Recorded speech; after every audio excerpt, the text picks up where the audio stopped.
Humans have a bad habit of vilifying what we don't understand, whether that's a snake, a spider, or each other.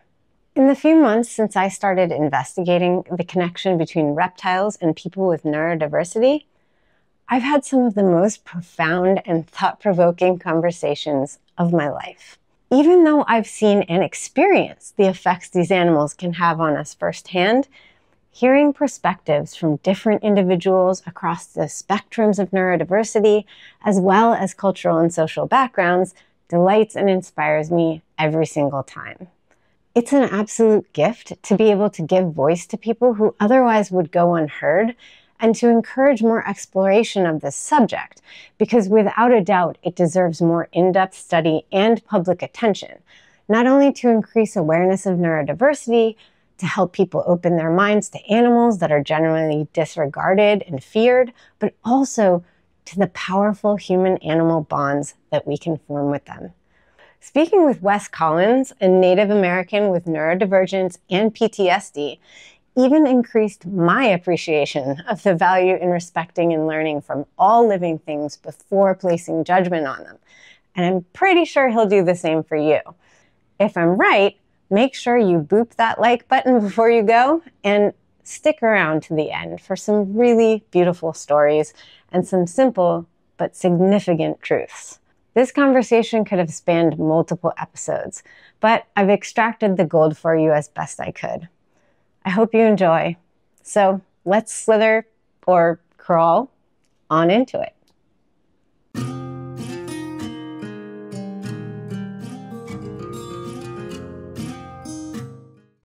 Hi, Wes. I've been really looking forward to talking with you. I'd love it if you could start us off by kind of just introducing yourself and talking about how you got into reptiles and also how you came to be talking with me today. What brought you to our conversation and to the kind of focus on this interesting dynamic between being neurodivergent and different and reptiles? Well, my name's Wes Collins. Been a career firefighter for about 23 and a half years. Was born and raised in the city of Cleveland, Tennessee. My heritage, I'm Catawba and Cherokee. And so I was kind of raised traditionally, kind of the old ways. Always had exotic animals growing up because we were so close to nature. We went and hunted for food. My grandfather raised me. I danced a lot of powwows at Red Clay. Received the Eagle Award for my dancing and storytelling. Wow. And I was also in Ink Revolution magazine, and they took pictures of my tattoos, and because I was also a tattoo artist. Oh, wow. And when I was younger, I was in school, and a lot of people picked on me because I had to go to special classes because I wasn't that great with learning. And later on, I quit school and ended up getting my GED, and I started pursuing a career as a firefighter because I wanted to help people. Found out then that I was dyslexic and also had, I don't know if I'm saying this right, ADHD. ADHD? Yes. Mm-hmm. And Mm-hmm. so that's why I was having so much trouble learning in school. Yeah. But also the way I was brought up, we was close to nature. I really didn't want to learn unless it was about animals Right. or I have that problem sometimes too. I have trouble learning things. Even if I tell myself, no, this is really important, I need to learn this in one ear, out the yeah. other. But when I'm really into something, I will be really good at learning about it. And that's a common thing with us. So how old were you when you were diagnosed? Probably in my 20s. Okay. I had to take a psychological test for the fire department. And Mm. that's when they found out that, and then after that, I went and got tested for the H, whatever that was, HDA. ADHD. Mm-hmm. got diagnosed with that, I had to take a prescription to kind of just calm me down to where I would, I would talk so much, I would interrupt people's conversations to, I couldn't stay on one thing. And Mm-hmm. it was like you said, learning was very hard unless I was interested. And if I was interested, it was 100%. I, it was like I'm an artist. I also do acrylic painting and Oh, airbrushing nice. and stuff like that. And I made flutes, and because I started reading about what I had, and I noticed that most people that were like this or been diagnosed was very artistic or good with their hands or stuff. Very creative. Yeah, they're just creative instead of, maybe being smart at, like math or stuff like that. To show our intelligence in different Yeah, ways. But it is hard sometimes when there's this sense of what's normal, and how you're supposed to learn and how you're supposed to be. And many of us don't fit into those boxes, and that can be hard on us, especially when we're younger. And I imagine that, on top of that, you talked about this in actually in an email about your Native heritage and kind of feeling like judged or pushed out for that too. Is that correct? yes, I got made fun of in school. That's one reason why I quit school. I got bullied a lot. Mm. I was even accused of being a devil worshiper Oh, geez. at school because I wore a necklace that I had made that had a bird. And, that's how we honor, the Yeah. animals. And I was so close to nature. I didn't like to kill things unless, if I had to.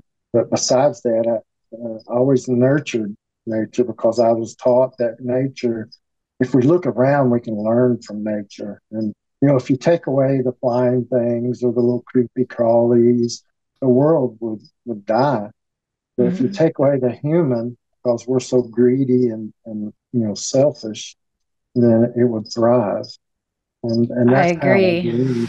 You I I- think we should start nurturing our environment and our animals. We can learn from them. Actually, they're more intelligent. Absolutely. Kind of how I found out you. I watched Lori Laurie Kareem. Tarini. Mm-hmm. Yes, and she was showing how intelligent these snakes were. And at the time, I didn't have a snake. I had spiders, but I was relating because even my spiders, I know they're not. People say they have no brain functions. I truly don't believe that because they even learn. They Really? learn. Yes, it's. I have one. I'll maybe can show you here. My big salmon pink bird eater. She's about the size of a dinner plate, but Wow. she loves to play with a ping pong ball. I She will spin had it. no idea. I put it in there one day. They was just laying around, and one day I just threw it in there because she'd move dirt around and just make these mounds, and I'm like maybe she's getting bored, so I just threw this ping pong ball in there. And this is when she was out in our bedroom. My wife woke me up and she goes, "What's that noise? What's that noise?" And I was listening, and I could hear it, the noise, but I couldn't make it quite what it was. And then I realized it was the ping pong spinning. Oh And I'm my like, God. and so I get up and I sneak with my phone. And sure enough, she's spinning this ping pong ball and she's moving it around.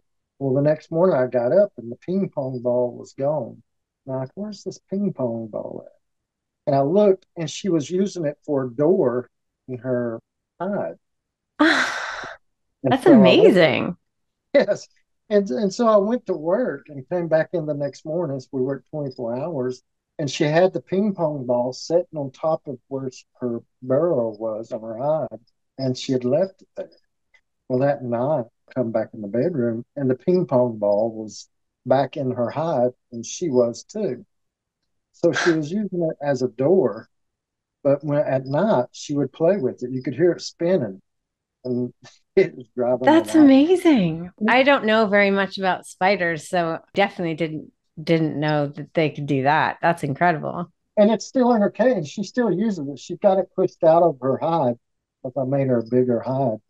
It's in front of her door, but it'll be in a different place tomorrow. Wow. The personalities, I tried this with the other spiders, and the rest of them didn't play with it, except for one. I have an Arizona blonde, and she played with it for a while, then she got bored with it. And you said Mhm. you were afraid of spiders and snakes, Oh, correct? when I was a firefighter, when I was a rookie, they'd try to send me in crawl spaces and attics, and I didn't tell them. But when I was young, I ran into a what they call a riding spider, and it was on my face, and it just Oh, terrified me. And because they're so menacing looking. But I think that's what gave me the fear of them. But anyway, the guys would like go in the attic, and I'd be like, can somebody else go? Hurt my knees or back. I'd make excuses. And one day my lieutenant says, "Well, Wes, I know you're in better shape than that." He says, "You never want to go in the attic and stuff. Why is that?" So I'm terrified of spiders. I said, "I want you to kill them because I'm so scared of them."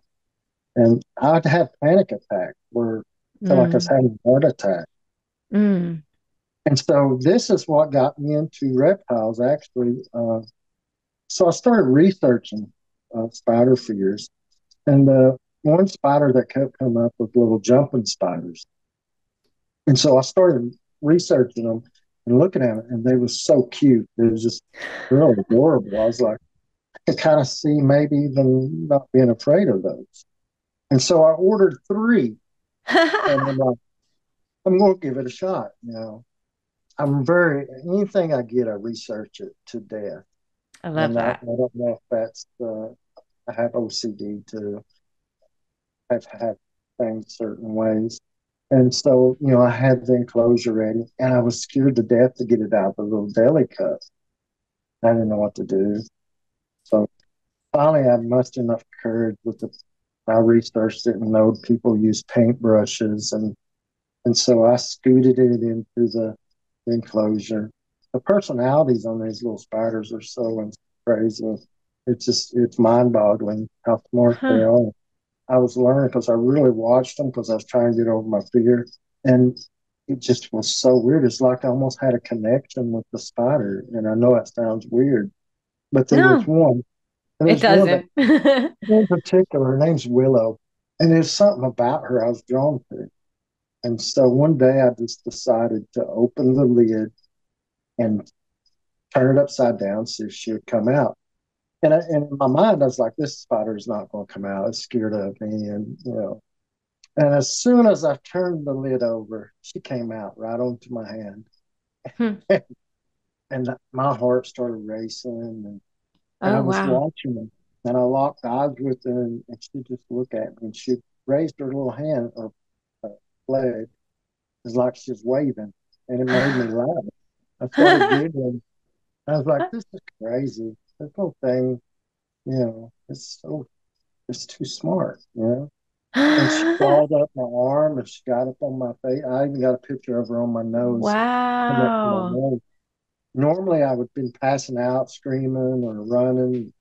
And this whole time, I was laughing and just felt joy. I Oh, was like, that's so beautiful.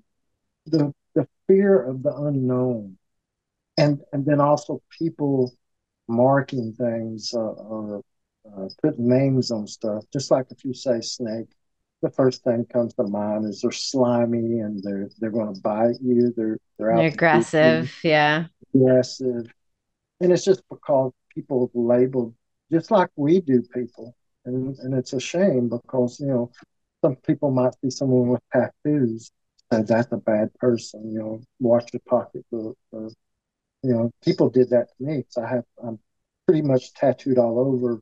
But we mark things like that. I was like, this is very intriguing. I really started researching even more. Next thing I know, I'm up to 47 tarantulas, Wow. and that's my limit. I Yeah, try to keep a span of that's a control. lot. I don't want to neglect anything with enrichment because enrichment Right. to me is key. But if you have that ability, it's fine. But I think some people get over their heads and they start collecting, and then they get too many. Yeah. And to me, that when you keep something, you need to make sure it has some kind of enrichment. So when I was, researching all this, and I got my tarantulas, and I got into keeping geckos. I got Chihuahua gecko and a crested Oh, gecko. those are my favorite. Oh, Mojo, he's so funny. He was out today earlier. I let everything almost free roam. I still supervise. Two pythons are together sleeping with one another. Really? That's so funny. Outside of their enclosures? Yes, they're in the Oh, that's Richmond so cute. when I take So, over. so you went from spiders to geckos, and And then, then, 'cause, I knew a lot about humidity with the spiders and stuff, but the heat part of it is, I was struggling a little bit with the geckos getting it. And so I thought, well, the only way to learn is to really get something that takes a lot of heat. And so I Mhm. invested in a bearded dragon. Now, this is where I started to see where it was helping my, I got PTSD.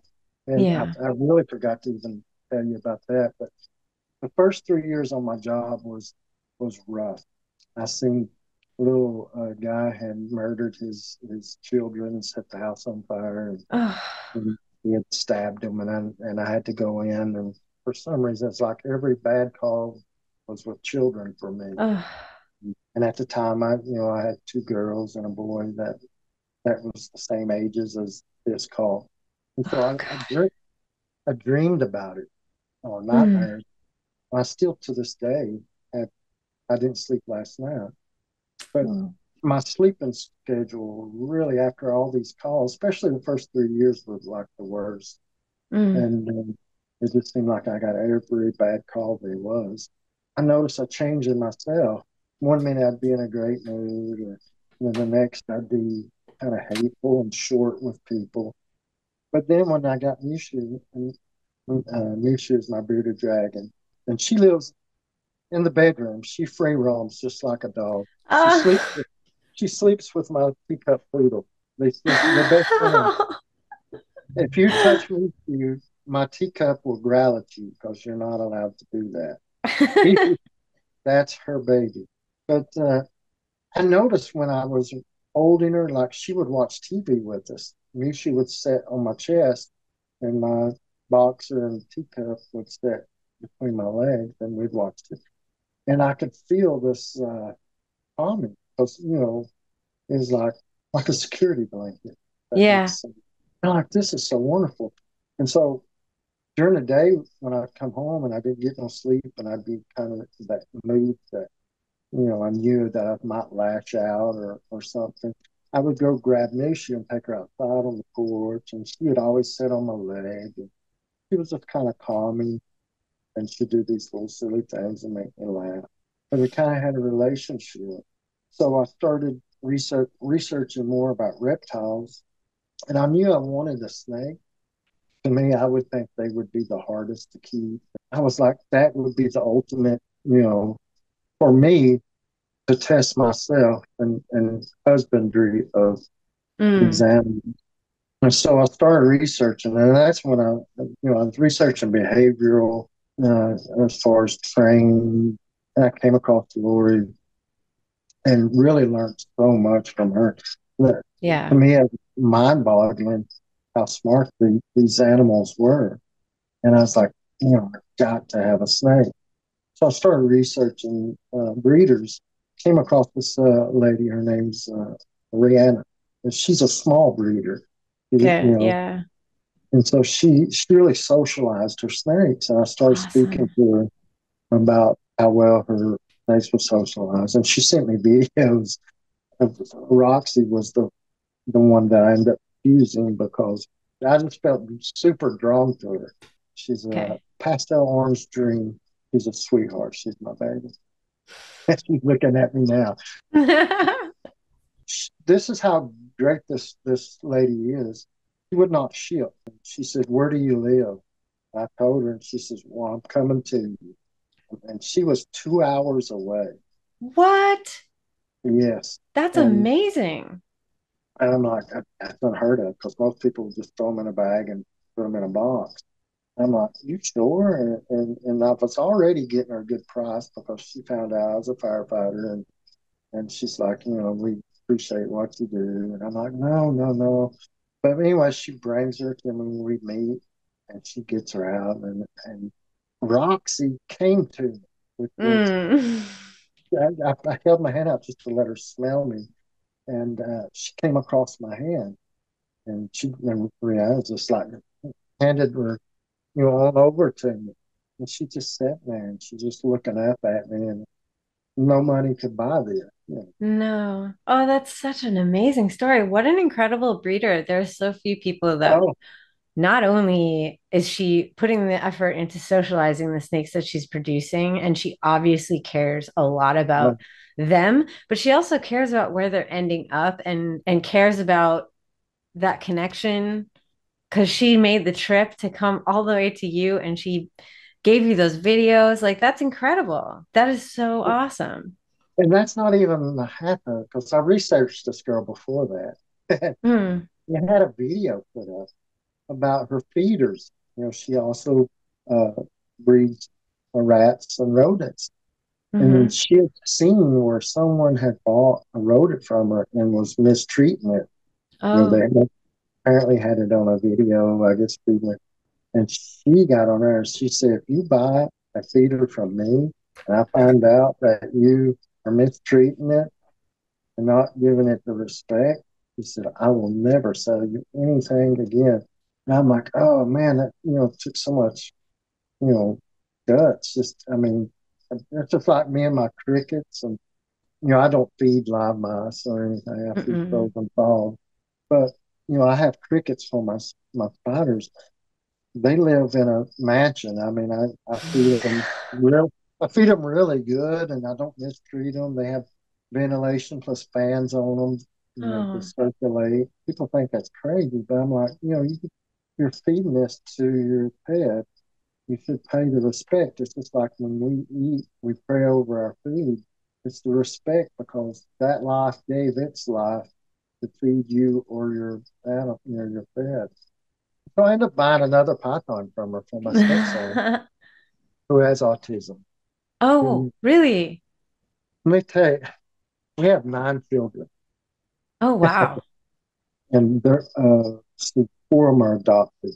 So my wife was a foster parent. We have special needs. My other stepson, which Chris and Chamberlain, Chamberlain's in a wheelchair. Chris, my oldest stepson, has kind of autism and always he's like me, but probably a little worse, I guess, because I kind of learned how to control all this. But he's just constantly, I don't see how he makes it. just Oh. goofy. But when I had Roxy out, and I'm like, Chris, come and hold Roxy while I stop cleaning her cage. And, uh, and I see a difference in him. He changed. He was like almost a normal person. He was deliberate, or not just constantly. I mean, he was like, it's hard to explain. You can't No, I've explain seen it. it. I've seen it. I have seen it firsthand many times. I don't know if you have seen the video I did about Dave and Scarlett that came out a little while ago. You might like that one because Dave hit me up and told me that his 8-year-old daughter, Scarlett, had autism and sensory processing disorder. And what was changing her was a ball python. When she met a ball python, she was completely different. He said that, whenever they went to go visit this snake, that's what happened. And he was just blown away. And so they just finally got a snake for her after doing a bunch of research. And he said she's been better than she ever has. If you want to watch episodes ad free, head over to Patreon to become a member. I think it costs about 19 bucks a month to remove ads on YouTube, but by supporting the channel on Patreon, you could watch without ads for much less. Get some other nice perks to boot. all while helping me continue to make content focused on animal welfare and mental health and well-being. If you're staying here, that's okay, but don't forget to subscribe and hit that like button before you go, as that's another way to help support the mission here. I used to kind of self-medicate with alcohol, and before had these animals. Now I don't drink at all. So if it breathes, eats, and has to hunt to get its food, I believe they have feelings. It may not be the same in relation to ours. I don't think that Roxy loves me like far as, oh, I'm in love with you. And I think it's like, I know this person feeds me, takes care of me, and don't let nothing bad happen. And she knows that. Mm-hmm. And so she's bonded to me that way. She probably wouldn't want to give me a kiss on the cheek or anything like that, but she has feelings. Yep. Pain, fear, and pleasure. Exactly. And yeah. Midnight with her ping pong ball. She's having fun. So there's feelings, and I don't care what anybody says, and they will argue night and day about it. And this is why I think humans are so terrible. Is we think that we are the top and everything, and so we have the feelings, we have the power of thinking. Yeah. And that's why we label everything that's beneath us as being dumb or no feelings. That's insane to even think that way. It's just they can't express it. Well, they don't express it the same as we do. And because we can only relate to like what is familiar. It's why we hold mammals up, because the way that they emote is much more familiar to us, right? But that doesn't mean that snakes and other animals don't emote. We just may not recognize the same types of emotions or the same expressions of those emotions. And the other fact is we just don't fully know. We don't understand it. And so again, it leads back to what you were saying in the beginning of we write off what we don't understand. We fear or we subjugate what we don't understand, right? And it's much easier to justify putting, not spending a bunch of energy and money and time into an enriched environment for an animal, snake, spider, whatever it is, if we can tell ourselves that they don't mind because they don't show the same way that we might say, like, I'm uncomfortable, I'm unhappy. But if you know what to look for, if you tap into that, you can tell. You can see it. You can. The greatest example, I have a spider. It's a sun tiger. They're venomous, and they're pretty menacing looking. They're black with orange little tips on there. I rescued her from a pet store that was totally terrified of her. And they had her in this little 8x8 enclosure that had only soil, no water fish. She had webbed it up because there was no hide, no cork. Right. There was nothing. And so when I got there, and he said, well, I'll sell this to you really cheap because I can't do nothing with her. She's aggressive. I said, no, spider's aggressive. They're defensive. And I laughed. I was like, oh, my goodness. I said, no wonder. I would be defensive, too. There's nothing for her to escape or retreat. If she feels threatened, there's nothing. Exactly. And come find out, they hadn't been feeding her because they're afraid to open the... And she was super fast. She teleported. She was super fast. So I ended up buying her because she's beautiful. She's a beautiful creature. And so I got her a 12 by 12 by 18. But I gave her a flat cork bark and some driftwood. And I put some plants and moss and 2 water dishes, one on the cork bark and one down. And it's really set up beautifully. When I first housed her, she did come out and tack my tongs. And I guess she was starving because, there's no one feeding her. And it wasn't because she was aggressive. She was No, starving. She was she was starving to starving death, and miserable, but she was, probably. she was so fast. It blew my mind. I was like, oh my goodness, I don't have my hands full. Maybe he's right. I got her set up, and she was setting out on the driftwood. And this is after I'd been feeding her for a while. A couple of weeks had passed, and she's sitting there. So I opened the enclosure, and she didn't move. And so I started cleaning the side of the glass and doing my maintenance that I would normally do on my other spiders. But she started to move. She starts preening herself. And Oh, that's a so sign of comfort. Yeah. she is the most docile. She'd probably let me pick her right up now. But that just tells you setup does matter. It's just like my snakes. I wasn't an experienced snake keeper. I researched enough to know that they need clutter, they need to have retreat, they need to have these parameters that I was so afraid of. And I still second guess myself on all my. And to me, that's the best sign of a good keeper. That's what I was going to say. That means you're a great keeper because you're Yeah, constantly attentive to their needs and you're ready to adapt and change and give them what they need. That's a sign of a great keeper, you yeah. know? No one's perfect. It's a constant work in progress, I feel, and part of the joy of keeping them is to figure out how to give better and how to make them feel more comfortable and happy. And just even that, even without handling them, I feel pleasure in that. It's very rewarding. The maintenance part of it really is what I love the most.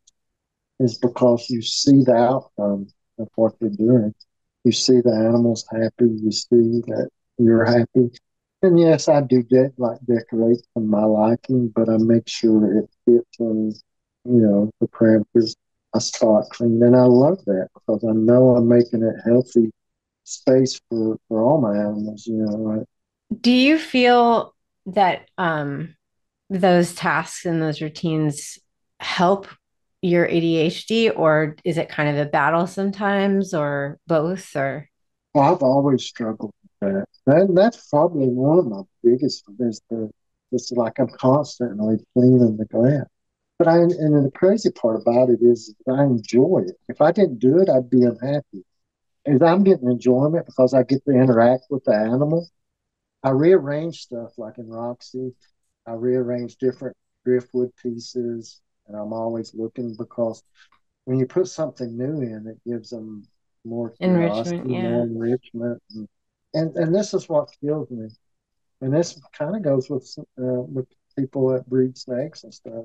They're telling you everyone on the internet to put them in a box, give them a water dish, change out the water every 3 or 4 days. That's the best part about keeping these animals is you don't have to do nothing.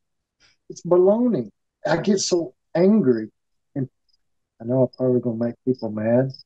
I don't hate rats, but the only person that I've ever seen that I think it was okay that I thought, well, this is not bad, was Bob from Green Room Python. He keeps up some of his in racks, but he has them out in Richmond, and Mhm. and to me that's not so bad. But when you get, It's not I a know, long-term solution, though. It's not, yeah, it should not be the long-term plan to keep and an animal yeah, in a tiny space. And unfortunately, there's just like this major fight right now of yeah, like yeah. one camp or the other, and this like I'm right or you're wrong, as opposed to like let's take a moment and think about the animals and stop justifying what we're doing because it's easier for us. That's the truth. That's what it comes down to. And the excuses, and you hear it time and time again. Well, they live in a hole. They do that. I've watched documentaries of spiders, snakes. Yes, they do live in a hole, but they come out and they explore and they go to different burrows and they And especially pythons. I've been really watching a lot of documentaries on pythons. You have some that argue that they just stay in holes and never climb. No, I think that they climb very well. That's where we start thinking for the animals again. We're like, well, they don't do this, they don't do that. We don't know that. well, It's if just you like don't let emotion. them, if you don't give them the Exactly. opportunity to do it. I mean, I have someone on my Discord who shares constant pictures and videos of her hognose dangling like circus acrobats and climbing vertical, and because she offers it to them. People, they're like, oh, well, it's a hognose snake, so it doesn't need height, it doesn't need things to climb, it doesn't need any, it's just a fossorial animal. I was in forums and I would show my enclosures. I had Ivory in a big enclosure with the cork part and the plants, and she was only a sling, which is, about an inch and a half. And people were like, oh, that's too large of an enclosure. They're not going to be able to survive. They won't be able to eat. You need to put them in a little cube. And I'm like, now wait just a minute. I already been keeping 3 or 4 years and kept my slings in bigger enclosures. And I'm like, you're going to tell me something that's lived for thousands and thousands of years is going to die if it's in a big enclosure just because it's captive bred? It still has the instincts to Yeah. hunt. They told me they didn't hunt, and I said that's baloney. They're not just opportunists. They do hunt, and I've proved it. I've put videos of them catching flies, I love it. in this big enclosure, a I little love sling that. catching. People say, well, they don't need plant. There's guidelines for a reason, but Yeah, yeah, I think it's better if we approach them with the respect that we would any other sentient being and find out what they like and what they don't like.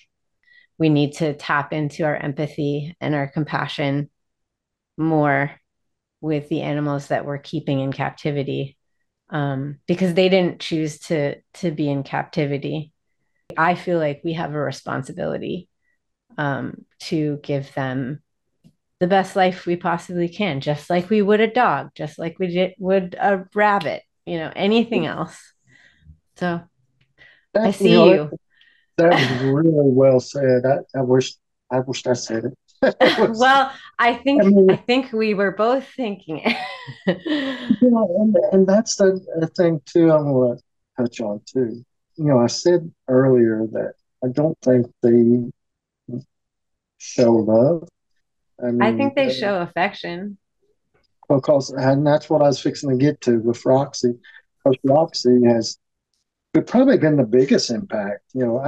All of them has had an impact. At each animal, when I look at it, they make me respond differently, in different Mm-hmm. ways. When Mm-hmm. I'm looking at the spiders, I do more thinking and more calming. And when I hold them, I kind of get relaxed. And with Mushu, it's more of a. They all seem to calm, but with Mushu, it's more of happiness and laughter. Okay. Kind of silly things, and even with my dogs, same thing. But when it came to Roxy, it was like all of them wrapped into one. You Huh. know, it's almost like she senses for some reason, can sense the moods I'm in, and it's like she changes it. My hobby is drag racing. I got a Oh, 1960s blown altered roadster, okay. and it cost me tons and tons of money. And so we're needing to test it, and so I was worrying about that. Well, I got Roxy out, and she looks up at me, and she never comes up to my neck, but she came up to my shoulder. She started out there, and she was sitting there, and I was walking around on the porch worrying about dragster I have. Next thing, she wraps around my neck. She comes up and starts smelling my nose, and she starts like Massaging you. massaging. Yeah, and she starts taking her head and starts rubbing it on my cheek, and it's just I melted. I didn't even know what. Yeah. I was like, maybe she does love me. There's something there.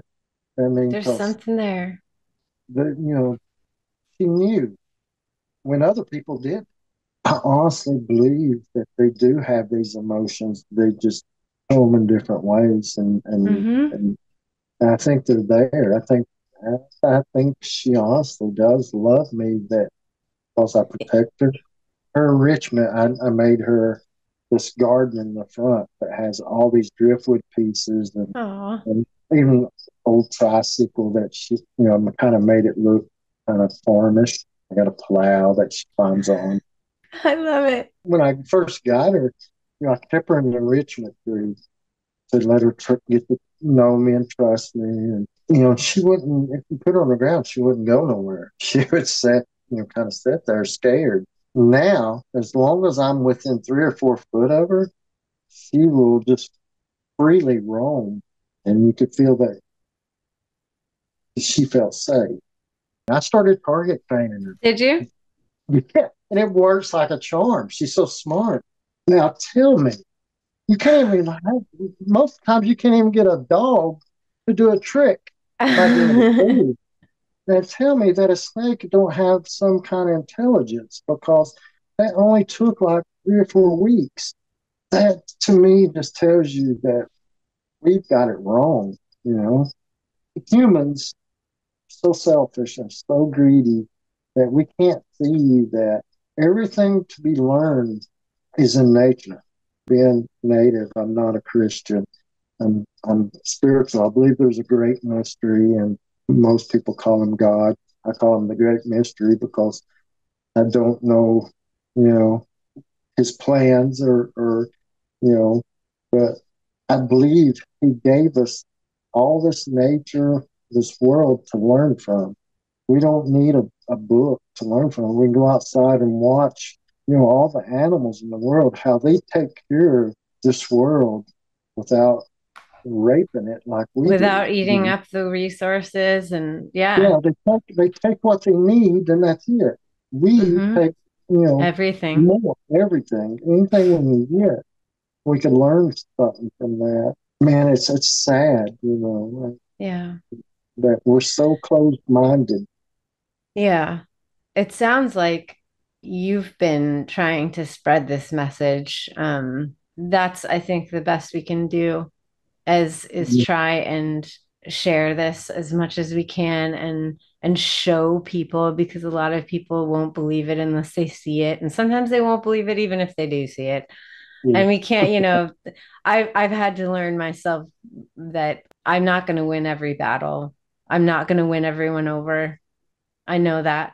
But in sharing what I have and in talking about what I have, I've found that the response has been beautiful. There is something coming from it, there is good. And if that can help animals, even one animal, you know, then then I think we're doing as the best we can do. You kind of opened my eyes a little too, because I knew what I was seeing and feeling, but I thought, well, maybe it's because the word that's floated around was it called The apathy, anthropomorphism. Yeah. anthropomorphism. I'm like, Yes. maybe I'm doing that. But I didn't believe it because me being spiritual and native, my native culture has taught me that, when you see something like that, that it's for real. You don't sound like you're projecting onto them, which Mhm. is basically what anthropomorphism is, and there's good and bad anthropomorphism, bad being that you're projecting things onto them that are completely coming from you. We're always going to do that as Yeah. humans. Like we can't help ourselves. Um, and to some extent that can be bad because if we're not observing and really paying attention to them and understanding them, then we could be projecting things that are detrimental to them. But if we are projecting, in a way that is just us trying to relate to and respect them, then that's not bad. That how can Yes. that be bad?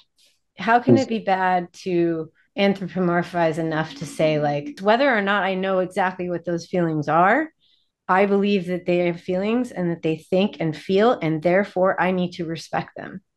Yes, and that's it right there. Especially with the experience with Roxy. I put up security cameras Mm-hmm. in my room, so I watch her at night. You know, if I'm at the fire hall, I don't get to sleep much there. So, and just seeing the things that she does, just kind of mind boggling. Watching, you know, I mean, she And it does. brings you joy even when you're not with her. I love that. Yeah, you know, and just the other night I was on shift and I collect these little dragons. They're very kind of miniature. And Mm-hmm. I stuffed one in there. I don't even know why I did it actually.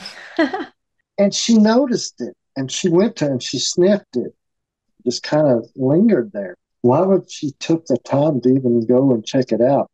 It's pretty small. Oh, it's something new. I mean, she's But curious. you know, I was like, she noticed it. And Yep. you know, if she was a dumb animal, she wouldn't even went over there. At least like every 2 or 3 days I change out Oh. something. But like I put some new driftwood in and we played on it last night. Because I couldn't sleep and so I was up to about 3 o'clock and she was still playing on, on that new driftwood. Oh. Uh, she used to come out at 11:30, but since we started doing a lot of enrichment, she comes out at 7:30. But see, Oh. that's another thing. Everybody always told me pythons don't come out until like 11:30, 12 o'clock, and it was true. When I first got Roxy's, that's when she came out, and I'd be going to bed, and you know, and I'm like, you know, I got to meet her halfway because I want to see her. I got to thinking, you know, what would be a good time where she still gets her sleep, and I got her out at 7. Well, Roxy, it was one day I forgot and didn't get her out at 7, and I was in here cleaning, and she came out at 7:30, and she's like, "Wait a minute, what'd you What? forget?" Hello? I'm Did you here. forget? It's my playtime. And to me, I was like, that's another, you know, thing that just dawned on me is she's learned that we kind of interact around 7 o'clock. I don't know how she knows it's that time, but she knows it because at 7:30 he's expecting to get out. And then, and this is even crazier. I don't know how she's learned this. I work every third day, and I work for 24 hours, and then I'm off for 2 days. When I'm at work, she doesn't come out till 11:30. It's crazy. What? And I watch her on a security camera. That's I watch her. amazing. How does she know that? Do you want to give me a little tour? Yeah, there's my two babies. Oh, look at them. See, they don't It's, have to do that. They have plenty of room to be elsewhere. It's yeah, not like and you're it is. forcing them there. They're social. Oh my And gosh. when I set them out at different times, and I usually set my stepson's, which is the darker one. I set her at the base this time, and I put Roxy by because the blue ball is Roxy's favorite toy. She loves it. She usually Uh-huh. is usually sitting inside of it, and but somehow he made his way up, and he's not a very good climber yet. He's a male, But and look she's at a it, he female. did it though. That's so They got up awesome. there, and they're cuddled. But here is Roxy's enclosure. The top Oh piece wow, of look at that. the It's top lovely. driftwood is new to her, and she's really loving it. I'll probably keep it in her a few days. That's amazing. That's beautiful. And this is Rex's. And this top piece we take out and interchange with the different piece as well. It's a lovely room. Every living creature deserves the respect from, and that even goes for ourselves. And I think that's what's missing in this world is that we are closed minded. We won't open our mind long enough to love everything. And that's what we got to do. We got to love everything, no matter what it is, what color, what shape, what creature. My grandfather always told me that, you know, if we can't find the love for everything, We're gonna self-destruct if we yes, can't find we each just got other. to, we just got to give a little, you know? Yeah. But, we see all this bad in the world, but if you can just reach that one person, then maybe that person will go and reach Yes. someone and reach someone. And hopefully a chain reaction will happen and we can really at least make an impact in the world. And it's people like you. I mean, I would have never found you if I had been looking for what I was feeling and seeing you with these creatures and how you take care of them and just seeing the joy. There's a video of you where I don't know which one it was, but the snake was coming up and you were. It was a moment for me. I was like, gosh, that should be in a movie or something. Really? It was like, yeah, I'm serious. I'm not making this up. I wasn't going to cry, but I was like, man, that animal loved her. And you could see you loved it. And that's what we need in this world for everything. It feels good to get this off my chest. And to actually somebody wants to listen is really I think they will. how I feel about things, and especially creatures. There is no uh, word. Love is, to me, not good enough. Wow, Wes, it was so amazing talking with you. I really appreciate it. I could do it 1,000 times over and over again. I appreciate you. Like we in the native, we don't never say goodbye. We always say see you later because it's too final. See you later. All right.